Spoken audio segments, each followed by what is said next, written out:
This is Brian with ScreenFiles.com and Review, and a second video in which I use MovieRX, which is the idea that I contribute something to what I see that improves it, that makes it better, but that's not outside the bounds of what the filmmaker and a studio were actually trying to do. As I've said before, I'm not saying, for instance, add another $100 million to the production, because not every movie is a big budget movie, and not every studio could afford to do that. So that's not a realistic option. What I do offer, though, are things that are commonsensical approaches to making a movie better. So what I'm looking at today is Polaroid, a movie that I've been really wanting to see, that I had very high expectations about, and having seen it, I was so disappointed by it. It's not terrible by any stretch, but when you have a movie that revolves around the idea of a camera that takes pictures in which are developed instantly, I mean that's the whole point of a Polaroid camera, but are developed instantly and marks the person in the picture for death, I mean, how could you not like this movie? It's shades of what was done with the original Omen, in which David Warner's photographer was taking pictures and it had a mark on it, and whomever had that mark in their picture was destined to die, typically by violent means. The same approach is being used in Polaroid, so that's good. That's very good. But let's look at this movie a little bit closer, and we see how problematic it is.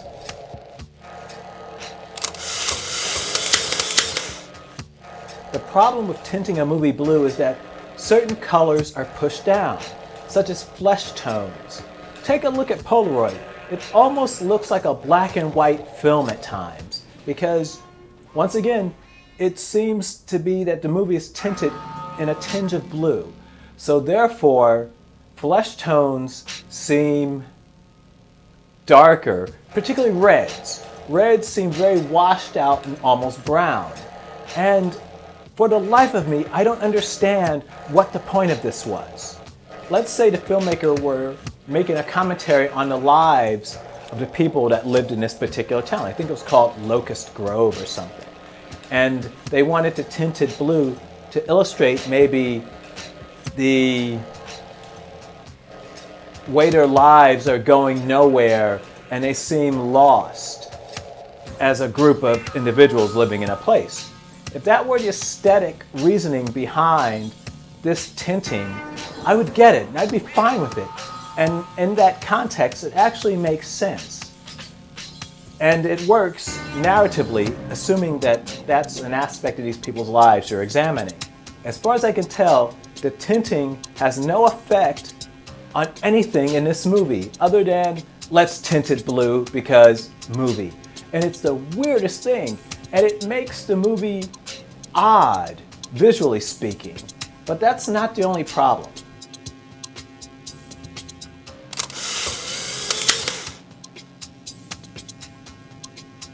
It's not underlit as badly as, say, Alien vs. Predator, Requiem, which was so badly lit, you literally, and I'm not talking figuratively, you literally could not see what was happening in the scene. How this happened on a major motion picture from a major studio is literally beyond my comprehension, but Polaroid is not that badly lit, though it is very badly lit. And I'm trying to understand why. Now, I mentioned earlier the tendency towards blue filter. Now, on top of that, you have a movie that resides in shadow. It's the weirdest thing, and I'm trying to figure out, once again, why? Do people not live in houses with lights? The only time you see anything approximating actual light, or bright light for that matter, is during the daytime. Well, I'm sorry, is when they're outside and when they're in school during the daytime. That's it. The rest of this movie is in very dark places. But see, this is the problem. Dark places just in people's houses. I understand that You don't always want to cut on every light in your house. I get that. I don't do that myself. But conversely, I don't tend to walk around in such a moody, dark place. If I'm in one room, I'll tend to have lights on in that room unless I'm watching a movie. Otherwise, if I go to another room, I turn the lights on in that room. Turn the lights off in the room I formerly was in. But my point is, there's light. And in Polaroid, virtually every room, day or night, is in such shadow. And to address it is relatively simple. Put some lights in the scene. I don't know why it's so dark. It doesn't seem to be doing anything other than to be dark for darkness' sake. And there's a problem with this. There's a scene in Polaroid where the camera pans over to this room. It's darkened. And it's a bedroom, and on the bed in the bedroom is a girl. This looks generally creepy, but it's not. It's just a scene. And it would look like just a scene if there were more light in the scene. And again, I finished talking about the blue tinting. This is another matter entirely. There are just other scenes in this movie that are unnecessarily underlit. There's a scene that takes place in, I want to say it's an antique shop. Once again, extremely underlit, but it looks like it's a back room of the antique shop.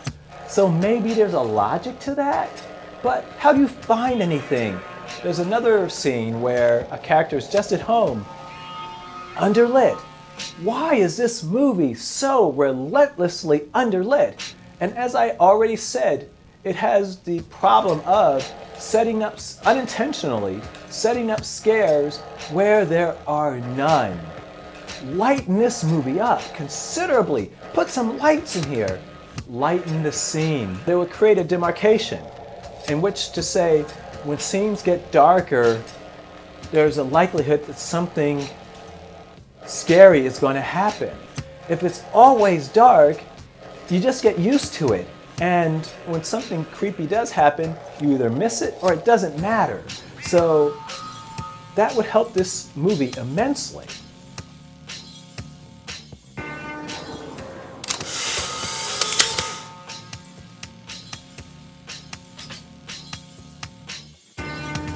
As I said earlier, the idea of a Polaroid that takes your picture, which marks you for death, should be a slam dunk. This should have been the Batman v Superman of horror films, by which I mean it cannot go wrong. There's so much going in its favor. It's so relatively easy to do that this should have been a slam dunk, but it wasn't. And part of the reason why was that the story is needlessly convoluted. There's, okay, mild spoilers. The camera is haunted by the spirit of, I guess he's a murderer of young people. I don't think he's a rapist or anything like that, but certainly a killer of young people. And through circumstance, his spirit is captured in that camera. And it comes out when pictures are taken with said camera. Now, how that came about is so convoluted, done with the express purpose, as far as I could tell, of keeping the audience guessing, as opposed to telling a good story first, then keeping the audience guessing. So they tell you it's caused by this, then it's caused by that, then it's caused by this again. And it's like, why are you making this complex? This does not need to be as messy as it actually is. Tell a simple story, tell it well. That's all you needed to do. So when all is said and done, Polaroid is a disappointment. It's not a terrible movie though. It is watchable. But the thing is, if like me, you're expecting something really interesting and subversive, and not necessarily even clever, but at least atmospheric and let's take that back a little. But the thing is, that's all it has to offer. Its story is too convoluted. Visually, there's too much going on, or too little going on, and it just doesn't forward the narrative at all. As far as I'm aware, Polaroid was supposed to be released in theaters. I've actually seen posters for this movie in theaters. As far as I'm aware, it didn't come out here. And I get the feeling it didn't come out anywhere. And having seen it, I can see why. It's just not well, I was about to say it was not well executed, and I don't think that's fair. Only in the sense, what you see was done deliberately. I just think there's some very bad decisions made about this movie. Taking in some of my improvements, again, get rid of the blue filter unless there's a purpose for said blue filter. Get rid of everything being dark unless there's said reason for everything being dark, and improve the story. You'd have a significantly tighter movie and something that I think would better appeal to the horror movie audience. This is Brian of ScreenFiles.com and Review.